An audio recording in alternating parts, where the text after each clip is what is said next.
Dear friends, నన్ను నేను రాసుకున్న ఒక చిన్న లెటర్.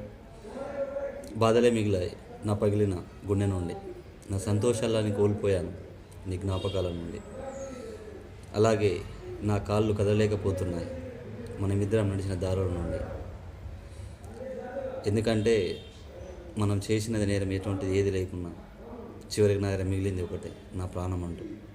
కావాలంటే అడిగేసే, అది కూడా ఇచ్చేస్తాను సంతోషంగా నీకోసం. ఎందుకనంటే ఈరోజు ప్రేమగా కాకుండా ప్రేమించిన వాళ్ళు మోసం చేస్తూనే ఉన్నారు. అలాంటి వ్యక్తుల కోసం ఒక చిన్న థాట్ వచ్చింది నాకు. అందుకోసమే ఇది రాశాను. ఎందుకనంటే ప్రతి మనిషి ట్రూగా లవ్ చేస్తాడు, కానీ అమ్మాయి అలా కాదు. ట్రూ చేసినట్టు నటిస్తూ మనల్ని మోసం చేస్తూ ఆమె సంతోషానికి మనల్ని వదిలేస్తూ ఇంకో జీవితాన్ని పెట్టుకుంటుంది.